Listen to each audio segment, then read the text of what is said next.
Hello అండి. Welcome to Telugu UPSC Guru. Last క్లాస్‌లో మనము 8 salient features of the Indian constitution cover చేశామండి. ఈరోజు మనము నైన్త్ ఫీచర్ నుంచి స్టార్ట్ చేయబోతున్నాము. నైన్త్ ఫీచర్ ఏంటి అంటే directive principles of state policy అన్నమాట. డాక్టర్ బిఆర్ అంబేద్కర్ గారు ఏమన్నారు అంటే ఈ directive principles of state policy అనేది ఇండియన్ కాన్స్టిట్యూషన్‌లో ఒక నోవెల్ ఫీచర్ అన్నమాట. అంటే ఒరిజినల్ ఫీచర్ ఇండియన్ కాన్స్టిట్యూషన్‌లో ఒక నోవెల్ ఫీచర్‌గా directive principles of state policy అని అన్నారన్నమాట. ఇవి మన పార్ట్ 4లో ఉన్నాయన్నమాట. ఇండియన్ కాన్స్టిట్యూషన్‌లో పార్ట్ 4లో directive principles of state policy ఉన్నాయి. వీటిని 3 కేటగిరీస్‌గా క్లాసిఫై చేశారండి. ఒకటి socialistic, Gandhian and liberal intellectual. అసలు వీటి పర్పస్ ఏంటి? మనము ఫండమెంటల్ రైట్స్ చూసాం. ఇవి పొలిటికల్ డెమోక్రసీని ప్రమోట్ చేస్తాయి. అలాగే మన డైరెక్టివ్ ప్రిన్సిపల్స్ వచ్చేసి సోషల్ అండ్ ఎకనామిక్ డెమోక్రసీని ప్రమోట్ చేస్తాయన్నమాట. అయితే వీటి పర్పస్ ఏంటి అంటే, ఒక వెల్ఫేర్ స్టేట్‌ని ఎస్టాబ్లిష్ చేయడానికి డైరెక్టివ్ ప్రిన్సిపల్స్ ఆఫ్ స్టేట్ పాలిసీని వాడతారు. సో, మనము క్వెషన్ వచ్చిందనుకోండి, వెల్ఫేర్ స్టేట్‌ని ప్రమోట్ చేసేది ఏంటి? ఏది చేస్తుంది డైరెక్టివ్ ప్రిన్సిపల్స్ అని మీరు ఆన్సర్ చేయాలన్నమాట. సో, అసలు వెల్ఫేర్ స్టేట్ అంటే ఏంటి? చాలామందికి క్వెషన్ ఉంటుంది. వెల్ఫేర్ స్టేట్ అంటే ఏంటి? ఎప్పుడైతే మన స్టేట్ మన ప్రొటెక్షన్ కోసం అంటే హెల్త్ పరంగా గానీ, మన వెల్ బీయింగ్ పరంగా స్టేట్ ఎప్పుడైతే ఆ యాక్షన్‌ని అండర్‌టేక్ చేస్తారో, అంటే పెన్షన్స్ విధంగా, గ్రాంట్స్ విధంగా ఇలా వేరే వేరే బెనిఫిట్స్ కూడా స్టేట్ ఇస్తుందన్నమాట. దాన్ని వెల్ఫేర్ స్టేట్ అంటారు. అయితే ఇక్కడ ఒక పాయింట్ ఏంటి అంటే, ఈ directive principles of state policy అన్నవి నాన్ జస్టిషియబుల్ అండి. అంటే మనం ఫండమెంటల్ రైట్స్‌లో చూసాం. ఇవి జస్టిషియబుల్. అంటే కోర్ట్స్ వీటిని ఎన్ఫోర్స్ చేస్తాయన్నమాట. కానీ ఇవి నాన్ జస్టిషియబుల్. ఒకవేళ మన పార్లమెంట్ ఏదైనా లా క్రియేట్ చేస్తే, ఒక లా మేక్ చేస్తే, అందులో directive principles of state policy include కాలేదు అనుకోండి, ఒక ఫీచర్ యాడ్ కాలేదనుకోండి, అయినా కూడా కోర్ట్స్ వాటిని ఎన్ఫోర్స్ చేయాలి అని ఆ లాని కొట్టి పాడేవన్నమాట. ఇందులో నువ్వు డైరెక్టివ్ ప్రిన్సిపల్స్‌ని యాడ్ చేయలేదు కాబట్టి ఈ లా వ్యాలిడ్ కాదు అని కోర్ట్ దాన్ని కొట్టి పాడేయడానికి ఉండదు. ఇవి నాన్ జస్టిషియబుల్ అన్నమాట. సో, కాన్స్టిట్యూషన్ ఏమంటోంది అంటే, ఇవి ఫండమెంటల్ అన్నమాట. ఎందులో మన కంట్రీని గవర్న్ చేసే విషయంలో ఇవి ఫండమెంటల్ అన్నమాట. సో, మన స్టేట్‌కి ఇన్ ద సెన్స్ మన పార్లమెంట్‌కి అదొక డ్యూటీ. ఏంటి? తను లాస్ మేక్ చేసేటప్పుడు ఈ డైరెక్టివ్ ప్రిన్సిపల్స్ ఆఫ్ స్టేట్ పాలిసీని ఇంక్లూడ్ చేయాల్సిందే. కానీ మన డైరెక్టివ్ ప్రిన్సిపల్స్ అయితే నాన్ జస్టిషియబుల్. కానీ కాన్స్టిట్యూషన్ ఏమనంటుంది? ఇవి ఫండమెంటల్ అన్నమాట. అయితే మన స్టేట్ అథారిటీస్ ఒక మోరల్ ఆబ్లిగేషన్ ఇంపోజ్ చేస్తుందనమాట స్టేట్ అథారిటీస్ పైన. అంటే నువ్వు ఇవి ఇంక్లూడ్ చేయాల్సిందే. మనం లాస్ మేక్ చేసేటప్పుడు వీటిని ఇంక్లూడ్ చేయాల్సిందే అన్నది మన కాన్స్టిట్యూషన్ అంటుందన్నమాట. కానీ రియల్ ఫోర్స్ ఏంటి అంటే పబ్లిక్ ఒపీనియన్. దీని వెనకున్న రియల్ ఫోర్స్ ఏంటి? Public opinion. మినర్వా మిల్స్ కేస్‌లో సుప్రీం కోర్ట్ ఏమనన్నారు అంటే, ఇండియన్ కాన్స్టిట్యూషన్ అనేది బ్యాలెన్స్ మీద ఫౌండ్ అయ్యింది. బ్యాలెన్స్ మీద క్రియేట్ అయిందనమాట. వేటి మధ్యన? Fundamental rights and directive principles. అంటే కొన్ని కేసెస్ ఎలా వస్తాయి సుప్రీం కోర్ట్ దగ్గరికి అంటే, కొన్ని కేసెస్‌లో ఫండమెంటల్ రైట్స్ వయోలేట్ అవుతాయి. కొన్ని కేసెస్‌లో డైరెక్టివ్ ప్రిన్సిపల్స్ వయోలేట్ అవుతాయన్నమాట.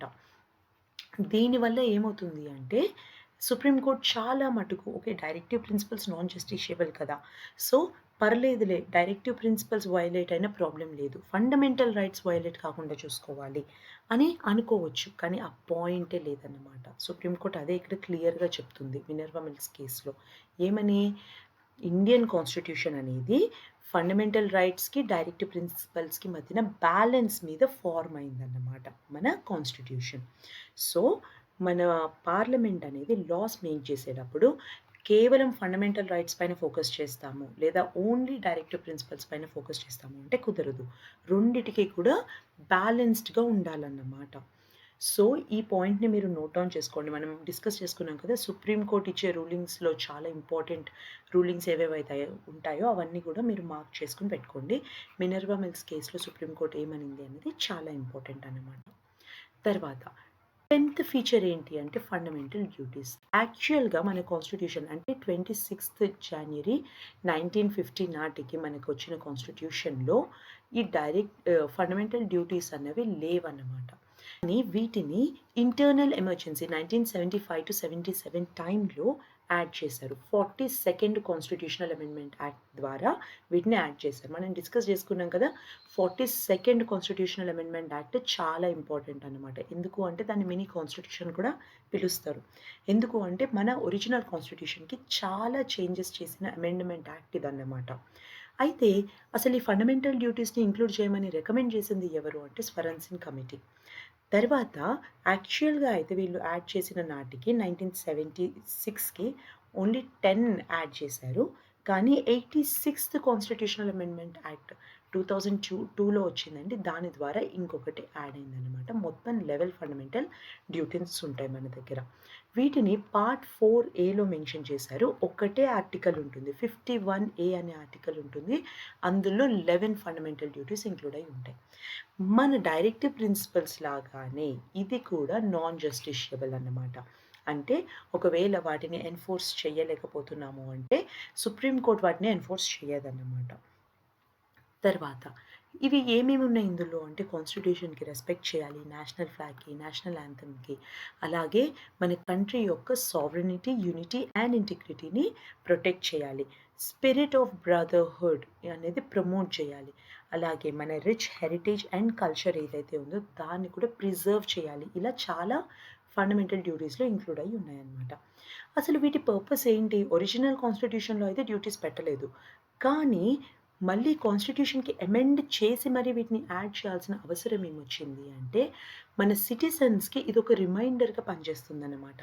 మన సిటిజన్స్‌కి సర్టెన్ రైట్స్ ఉన్నాయి. మనం చూసాం కదా ఫండమెంటల్ రైట్స్ అవున్నాయి. మీరు అవి ఎంజాయ్ చేస్తున్నప్పుడు, మీరు డ్యూటీస్‌ని కూడా నిర్వర్తించాలి అని చెప్పడం కోసం ఫండమెంటల్ డ్యూటీస్‌ని యాడ్ చేశారన్నమాట. Next secular state. ఇది చాలా ఇంపార్టెంట్ అండి. Secular state India stands for a secular state. అసలు ఈ సెక్యులర్ స్టేట్ అంటే ఏంటి అంటే మన ఇండియా ఏ రిలీజియన్‌ని కూడా ఒఫీషియల్ రిలీజియన్‌గా డిక్లేర్ చేయలేదు. కాబట్టి ఇండియా అనేది ఒక సెక్యులర్ స్టేట్ అన్నమాట. అయితే అసలు సెక్యులర్ స్టేట్ అన్న దానికి ఏమేమి ప్రొవిజన్స్ ఉన్నాయి కాన్స్టిట్యూషన్‌లో అన్నవి చూద్దాం. ప్రియాంబుల్‌లో సెక్యులర్ అనే టర్మ్‌ని యాడ్ చేశారు. 42nd కాన్స్టిట్యూషనల్ అమెండ్మెంట్ యాక్ట్ త్రూగా సెక్యులర్ అనే టర్మ్‌ని యాడ్ చేశారనమాట. అయితే ఏమవుతుంది అంటే ప్రియాంబుల్‌లోనే లిబర్టీ అనే ఒక టర్మ్ ఉంటుంది. అది దేన్ని సపోర్ట్ చేస్తుంది? Belief, faith and worship. So మనం చూసాం కదా! ఒఫీషియల్ రిలీజియన్‌గా ఏ రిలీజియన్‌ని కూడా మనము యాడ్ చేసుకోలేదు. కాబట్టి ప్రతి సిటిజన్ వాళ్ళది ఏ రిలీజియన్ అన్నా అవ్వచ్చు. వాళ్ళు వర్షిప్ చేసుకోవచ్చు. వాళ్ళకి వాళ్ళ రిలీజియన్ పైన బిలీఫ్ ఉండొచ్చు, ఫెయిత్ ఉండొచ్చు, వర్షిప్ కూడా చేసుకోవచ్చన్నమాట. అయితే state shall not deny to any person equality before the law and equal protection of laws. ఎవరైనా ఉండొచ్చు, ఏ రిలీజియన్‌కి సంబంధించిన వాళ్ళన్నా ఉండొచ్చు. వాళ్ళందరికీ కూడా ఈక్వాలిటీ బిఫోర్ ద లా ఉంటుంది. ఈక్వల్ ప్రొటెక్షన్ ఆఫ్ లా కూడా ఉంటుందన్నమాట. ఆర్టికల్ 14. వీటిని మనం డీటెయిల్డ్‌గా నెక్స్ట్ టాపిక్స్‌లో డిస్కస్ చేసుకుందాము. తర్వాత article 15 state shall not discriminate. ఎవ్వరిని కూడా డిస్క్రిమినేట్ చేయదనమాట మన state on the ground of religion. రిలీజియన్‌ని బేస్ చేసుకొని డిస్క్రిమినేషన్ అయితే అలౌ చేయదు. తర్వాత equality of opportunity for all citizens in matters of public employment. Public ఎంప్లాయ్‌మెంట్‌లో వాళ్ళకి ఒక ఆపర్చునిటీ అనేది ఇవ్వడం అనమాట ఈక్వల్‌గా. సో కొద్దిమంది వేరే రిలీజియన్ నుంచి వచ్చారు కాబట్టి వీళ్ళకి మాత్రమే ఆపర్చునిటీస్ ఇస్తాము అంటే కాదు. Equality of opportunity for all citizens అందరికీ కూడా. ఇది ఆర్టికల్ 16లో ఉంది.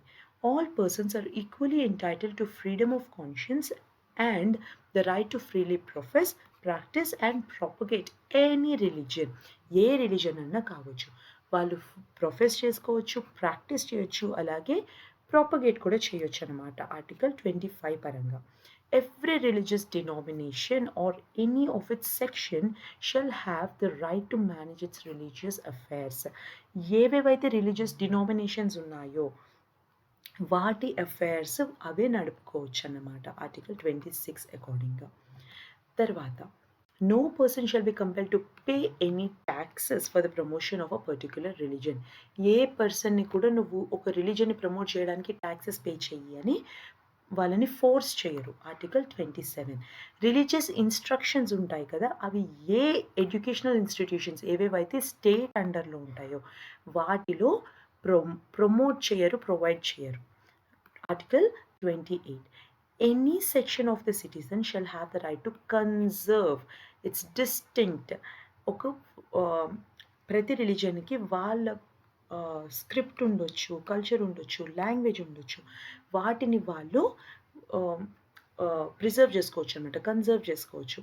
అందరూ మైనారిటీస్ కూడా వాళ్ళకి ఒక ఎడ్యుకేషనల్ ఇన్స్టిట్యూషన్ అనేది వాళ్ళు ఎస్టాబ్లిష్ చేసుకోవడానికి వాళ్ళకు ఒక రైట్ ఉందన్నమాట, ఏ మైనారిటీస్ అయినా కూడా. Article 30. State shall endeavour to secure all citizens a uniform civil code. అయితే మన స్టేట్ ఉంది కదా, మన గవర్నమెంట్ అందరు సిటిజన్స్కి కూడా ఒక యూనిఫామ్ సివిల్ కోడ్ ఉండాలి అని అంటోంది అనమాట. ఆర్టికల్ 44. కంపల్షన్ కాదండి, state shall endeavour. State try చేస్తుందన్నమాట మనకి యూనిఫామ్ సివిల్ కోడ్ ఉండేలాగా. తర్వాత యాక్చువల్గా వెస్టర్న్ కాన్సెప్ట్ ఆఫ్ సెక్యులరిజం ఏదైతే ఉందో అది ఇండియన్ కాన్సెప్ట్కి చాలా డిఫరెంట్గా ఉంటుంది. ఎందుకు అంటే complete separation between the religion and the state. స్టేట్కి రిలీజియన్కి మధ్యన కంప్లీట్ సెపరేషన్ అన్నమాట. కానీ ఇండియన్ సిచ్యువేషన్లో ఇది అప్లికబుల్ కాదు. ఎందుకు అంటే ఇండియన్ సొసైటీ ఒక మల్టీ రిలీజియస్ సొసైటీ. మన దగ్గర చాలా రిలీజియన్స్ ఉన్నాయి. అలాంటప్పుడు కంప్లీట్గా సెపరేట్గా ఉండడం పాసిబుల్ అయితే కాదు. కాబట్టి ఇండియన్ కాన్స్టిట్యూషన్ ఒక పాజిటివ్ కాన్సెప్ట్ని తీసుకొని వచ్చింది సెక్యులరిజంలో. అది ఏంటి అంటే ప్రతి రిలీజియన్కి ఈక్వల్ రెస్పెక్ట్ ఇస్తాము, అలాగే ప్రతి రిలీజియన్స్ని ఈక్వల్గా ప్రొటెక్ట్ చేస్తామన్నమాట. సో వెస్టర్న్ కాన్సెప్ట్ ఏంటి, కంప్లీట్ సెపరేషన్ ఉంటుంది. ఇండియన్ కాన్సెప్ట్ ఏంటి, ప్రతి రిలీజియన్కి రెస్పెక్ట్ ఇస్తుంది, ప్రొటెక్షన్ కూడా ఇస్తుంది అన్నమాట. అయితే మనం ముందు చూసాము 1909లో కమ్యూనల్ రిప్రజెంటేషన్ అనేది స్టార్ట్ అయింది. మనం టాపిక్ 1లో డిస్కస్ చేసుకున్నాం. అయితే ఇండియన్ కాన్స్టిట్యూషన్ దాన్ని పూర్తిగా అబాలిష్ చేసేసింది అనమాట. ఈ ఓల్డ్ సిస్టమ్ ఏదైతే ఉందో కమ్యూనల్ రిప్రజెంటేషన్, దాన్ని పూర్తిగా అబాలిష్ చేసేసింది. ఈ కమ్యూనల్ రిప్రజెంటేషన్ అంటే ఏంటి, reservation of seats in the legislature on the basis of రిలీజియన్ని బేస్ చేసుకొని రిజర్వేషన్స్ పెట్టారు అప్పట్లో. దాన్ని మన వాళ్ళు తీసేశారనమాట.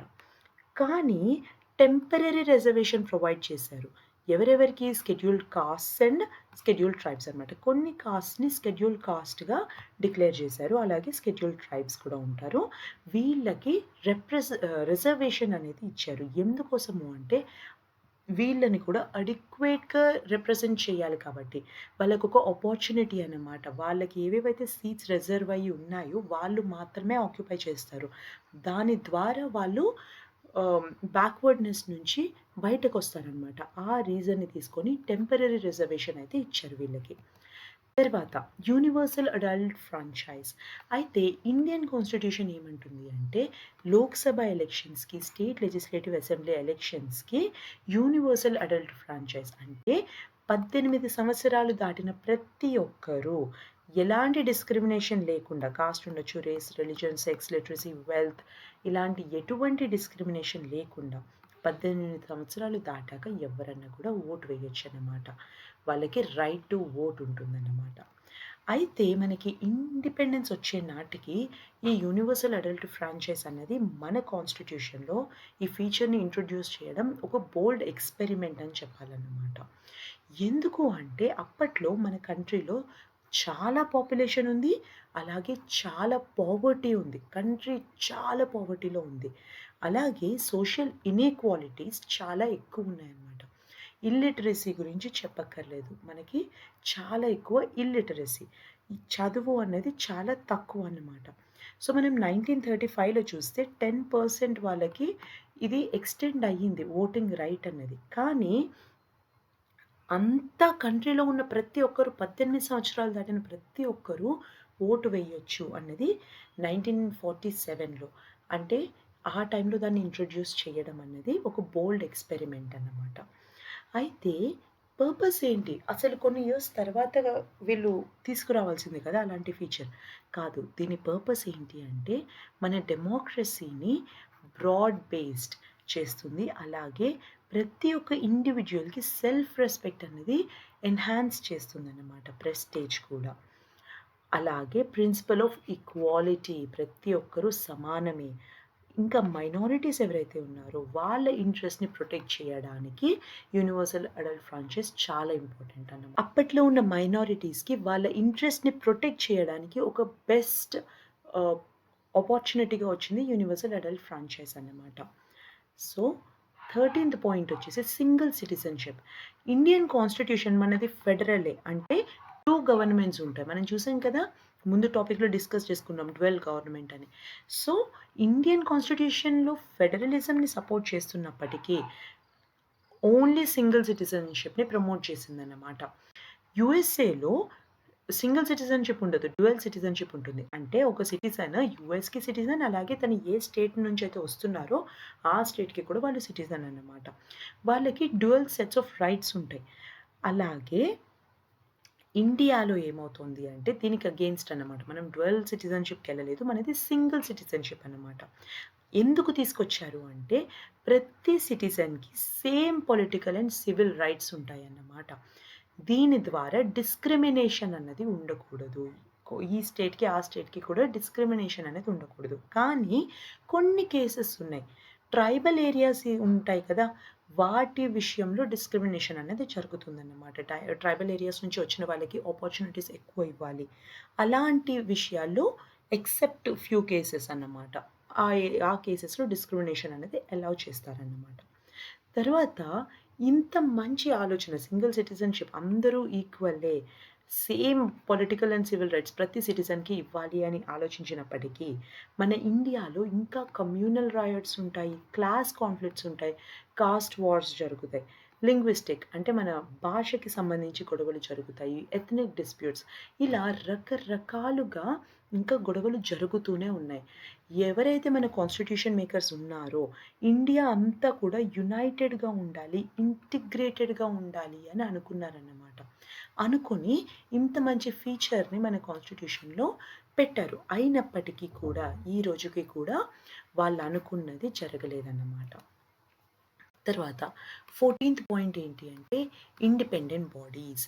ఇండియన్ కాన్స్టిట్యూషన్‌లో మనకి లెజిస్లేటివ్ బాడీస్ తెలుసు, ఎగ్జిక్యూటివ్ తెలుసు, జ్యుడిషియల్ ఆర్గన్స్ తెలుసు.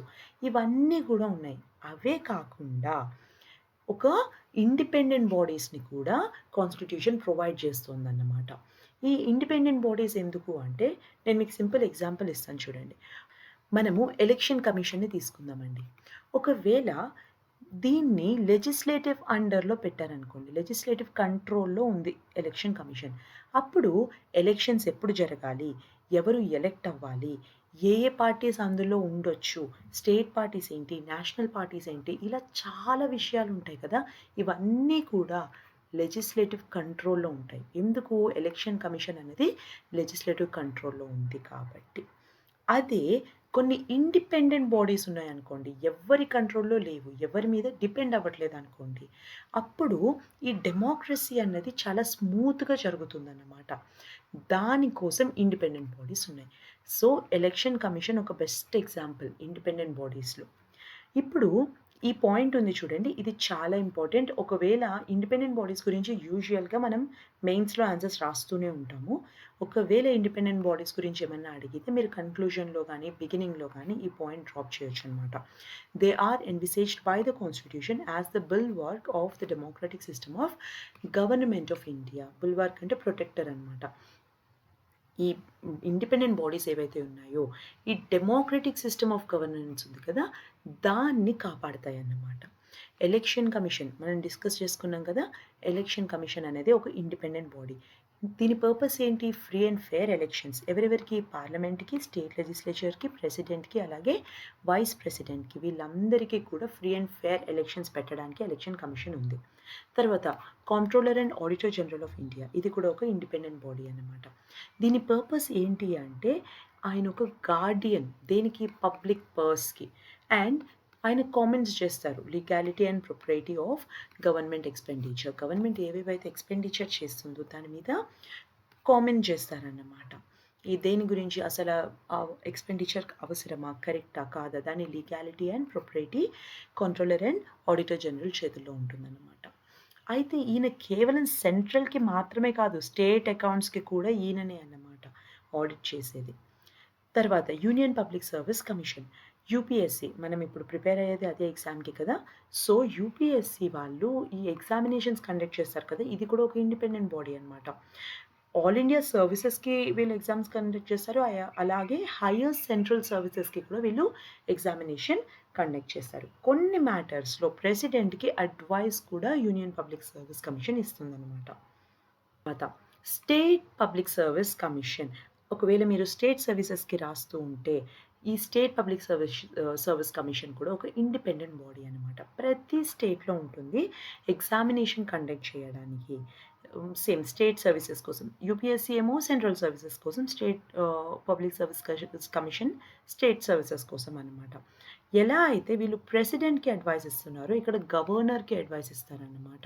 సో, వీటి రోల్ అనేది చాలా ఇంపార్టెంట్. ఇండిపెండెంట్ బాడీస్ రోల్స్ చాలా ఇంపార్టెంట్ అనమాట. కాబట్టి మన కాన్స్టిట్యూషన్ ఏదైతే ఉందో వీటి యొక్క ఇండిపెండెన్స్‌ని ప్రొటెక్ట్ చేయాలన్నమాట. వేటిపైన డిపెండ్ కాకుండా చూసుకోవాలి. కాబట్టి చాలా ప్రొవిజన్స్ మేక్ చేసింది కాన్స్టిట్యూషన్. వాళ్ళ టెన్యూర్ ఏదైతే ఉంటుందో అంటే వాళ్ళ వర్కింగ్ ఇయర్స్ ఎన్నైతే ఉంటాయో వాటికి సెక్యూర్డ్ ఉంటాయన్నమాట. Fixed service conditions, expenses being charged on the consolidated fund of India ఇలా చాలా ప్రొవిజన్స్ ఉన్నాయన్నమాట. తర్వాత ఎమర్జెన్సీ ప్రొవిజన్స్ ఇది కూడా చాలా ఇంపార్టెంట్ ఫీచర్ అన్నమాట. Indian constitution contains emergency provisions to enable the president. Emergency provisions ఉన్నప్పుడు ప్రెసిడెంట్‌ని ఎనేబుల్ చేస్తున్నాయి. ఎప్పుడు కొన్ని ఎక్స్‌ట్రార్డినరీ సిట్యుయేషన్స్ ఉంటాయన్నమాట. వాటిని కంట్రోల్ చేయడానికి ఎమర్జెన్సీ ప్రొవిజన్స్ అనేవి చాలా ఇంపార్టెంట్. అయితే ఈ ఎమర్జెన్సీ ప్రొవిజన్స్ అప్లై చేయడం వల్ల ఏం జరుగుతుంది అంటే unity, integrity and security of the country and democratic political system and the constitution వీటన్నిటికి కూడా ఇదొక సేఫ్‌గార్డ్ అన్నమాట. ఓకే. ఎప్పుడైతే ఎక్స్‌ట్రార్డినరీ సిట్యుయేషన్స్ వస్తాయో, ఎమర్జెన్సీ ప్రొవిజన్ వీటన్నిటిని కూడా సేఫ్‌గార్డ్ చేస్తుంది. ప్రొటెక్ట్ చేస్తుందన్నమాట. సో, యూనిటీ ఉండొచ్చు. మన కంట్రీ అంతా ఒకటై ఉండాలి. ఇంటిగ్రిటీ ఉండొచ్చు. Security of the country, democratic political system and the constitution వీటన్నిటి కోసం మనము ఎమర్జెన్సీ ప్రొవిజన్స్‌ని యూజ్ చేస్తాం. అయితే ఈ ఎమర్జెన్సీ ప్రొవిజన్స్ 3 రకాలండి. ఒకటి నేషనల్ ఎమర్జెన్సీ. నేషనల్ ఎమర్జెన్సీ వచ్చేసి ఆర్టికల్ 352. ఎప్పుడు వస్తుంది నేషనల్ ఎమర్జెన్సీ? వార్ జరగొచ్చు, external aggression or armed rebellion. ఇదివరకు ఇంటర్నల్ డిస్టర్బెన్స్ అని ఉండేది కదా! దాన్ని చేంజ్ చేసి ఆర్మ్డ్ రెబెలియన్‌గా మెన్షన్ చేస్తారు. సో, ఆర్టికల్ 352 కిందకొస్తుంది. తర్వాత స్టేట్ ఎమర్జెన్సీ అంటే ప్రెసిడెంట్స్ రూల్ అన్నమాట. అయితే స్టేట్ ఎమర్జెన్సీ అంటే ఏంటి అంటే failure of constitutional machinery in the state. Article 356 అన్నమాట. Or failure to comply with the directions of the centre. మనం ఏదైతే సెంటర్ చెప్పిన మాట వినకపోతే ఆర్టికల్ 365 కిందకొస్తుంది. ఏదైతే స్టేట్‌లో మన కాన్స్టిట్యూషనల్ మెషినరీ బ్రేక్ అయిపోయింది. నడవట్లేదు సరిగ్గా. కాన్స్టిట్యూషన్ అకార్డింగ్‌గా ఈ స్టేట్ రన్ అవ్వట్లేదు అంటే దాన్ని స్టేట్ ఎమర్జెన్సీ అంటాం. ఈ 2 ఆర్టికల్స్ ఇంపార్టెంట్. 356, 365 వీటి గురించి మనం డీటెయిల్‌గా తర్వాత టాపిక్స్‌లో డిస్కస్ చేసుకుందాం. తర్వాత financial emergency on the grounds of threat to the financial stability or credit of India. Financial emergency కూడా ఇప్పటి వరకు మన ఇండియాలో జరగలేదు. ఆర్టికల్ 360 కిందకు వస్తుందన్నమాట. అయితే ఇండియాలో ఒక మోస్ట్ ఇంపార్టెంట్ ఫీచర్ ఏంటి అంటే ఎమర్జెన్సీ జరిగేటప్పుడు సెంట్రల్ గవర్నమెంట్ ఉంది కదా! అది మొత్తానికి సెంట్రల్ గవర్నమెంట్ పవర్‌ఫుల్ అయిపోతుందన్నమాట. స్టేట్స్ అన్నీ కూడా సెంటర్ అండర్‌లోకి వెళ్ళిపోతాయన్నమాట. దాని కంట్రోల్‌లోకి వెళ్ళిపోతాయి. అయితే ఈ ఫెడరల్ స్ట్రక్చర్ అంటే 2 గవర్నమెంట్స్ ఉంటాయి కదా! అదంతా కూడా ఎమర్జెన్సీ వచ్చినప్పుడు యూనిటరీ అయిపోతుంది. సింగిల్ అయిపోతుందనమాట. కానీ జనరల్‌గా చాలా విషయాల్లో ఇలాంటి వాటిలో మోస్ట్ ఇంపార్టెంట్ వాటిలో అమెండ్‌మెంట్ అనేది జరుగుతుంది. కానీ ఎటువంటి అమెండ్‌మెంట్ జరగకుండా ఫెడరల్ స్ట్రక్చర్ కాస్త యూనిటరీగా మారిపోతుందనమాట. ఇటువంటి ట్రాన్స్‌ఫర్మేషన్ అనేది ఏ ఫీచర్ ఏ కాన్స్టిట్యూషన్‌లో కూడా లేదు. ఇది మన ఇండియన్ కాన్స్టిట్యూషన్‌కి ఒక యూనిక్ ఫీచర్ అన్నమాట. 3 టైర్ గవర్నమెంట్. ఒరిజినల్‌గా ఇండియన్ కాన్స్టిట్యూషన్‌లో డ్యుయల్ పాలిటీ ఉంది. అంటే ఫెడరలిజం ఇందాక డిస్కస్ చేసుకున్నాం కదా! సెంటర్ ఉంటుంది, స్టేట్స్ ఉంటాయి. వీటి మధ్యన పవర్ అనేది డివైడ్ అయ్యి ఉంటుందన్నమాట. అయితే మన 73rd and 74th constitutional amendment acts ద్వారా థర్డ్ టైర్ ఆఫ్ గవర్నమెంట్ కూడా యాడ్ చేశారు. డ్యుయల్ పాలిటీ కాస్త థర్డ్ టైర్‌లో కూడా యాడ్ అయిందనమాట. అయితే ఇంక ఏ కాన్స్టిట్యూషన్‌లో కూడా ఇది కనిపియదన్నమాట. వరల్డ్‌లో ఏ కాన్స్టిట్యూషన్‌లో కూడా ఈ థర్డ్ టైర్ లేదు.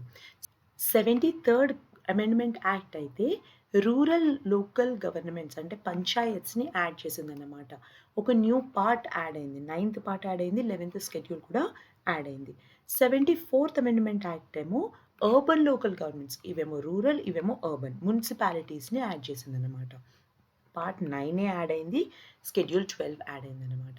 సో, ఇది 3 టైర్ గవర్నమెంట్‌గా మన 73rd and 74th constitutional amendment acts మన ఇండియన్ పాలిటీని చేంజ్ చేశాయన్నమాట. అంతకుముందు వరకు మనకున్నది కూడా డ్యుయల్ పాలిటీయే.